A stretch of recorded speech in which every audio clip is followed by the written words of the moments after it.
Carolina will turn to PJ Walker this Sunday as they take on the Arizona Cardinals. Given the play of Sam Darnold over the past few weeks, this might be addition by subtraction. When you look at things, Darnold out with that busted shoulder. Where do the Panthers go now in terms of the quarterback position? Because obviously the move for Sam Darnold was not a good one. No, it wasn't, and neither was picking up his fifth-year option, even though they felt that they needed to in that trade. They really didn't need to. They did it anyway, and we've seen a Carolina Panthers team that is willing to say, all right, we spent some money on a quarterback.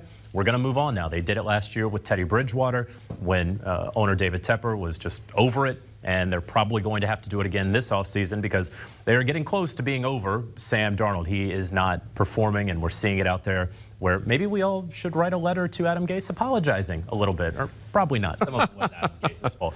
But PJ Walker steps in now for Sam Darnold, and it really couldn't be much worse. Now, this offensive line has really been struggling. It's the worst offensive line this side of the Miami Dolphins. And so not all of it was on Sam Darnold, but a lot of it has been on Sam Darnold. And they turned to PJ Walker, who has 5 interceptions and 1 touchdown in his Carolina Panthers career when he was sort of rushed into duty against the Detroit Lions late last season. Actually won that game, but threw 2 red zone interceptions. Actually, not just red zone, that was within the 10-yard line that he threw those interceptions. So he got the #1 reps last week at practice before Sam Darnold came in with that banged up shoulder and was able to give it a go in that game. He's going to be the guy moving forward. But what do the Carolina Panthers do from here?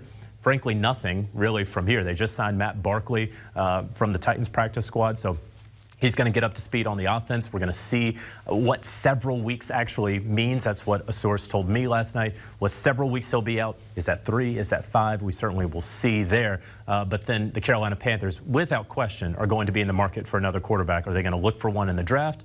Or are they going to try to put a trade package together? Remember, they've traded so many of their 2022 draft picks with GM Scott Fitterer being so aggressive with his trades so far, being the GM there. So we'll see if they're going to have the capital to go after a quarterback or if they're going to try their luck there in the draft. Do you think this is a team that can still make a push for a playoff spot? Or at this point of the season, are you saying that you're throwing your hands up, that's it? Yeah, you got to have a quarterback, and they just don't have a quarterback. They have a defense, and the defense has taken its lumps. Obviously, they are without J.C. Horn, and probably will be for the rest of the season. If he makes some recovery there in the final weeks, that could happen. But without a quarterback, they don't have a chance. And you look at their division and you see how well the Falcons are playing right now. You see where the Saints are, and of course the Buccaneers. Not only do they not have a chance, I don't think they have a chance really to even be 3rd in their division. Being 4th in the NFC South is not going to get them a playoff spot. And as you mentioned, big game this weekend against the 8-1 Arizona Cardinals, who sport the best record in the National Football League, and PJ Walker will be the starter.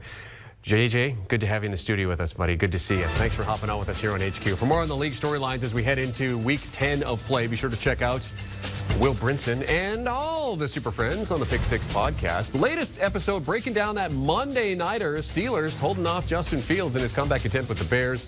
Despite the loss, hey, there's lots of compliments for Fields as he continues to evolve as the Bears pivot. Download and follow Brinson and the boys wherever you get your preferred podcast audio. Do you want a sports network that delivers everything that matters about the game? The highlights, the picks, the instant analysis, no yelling, no fake debates, no politics. Hit the subscribe button and never miss a moment.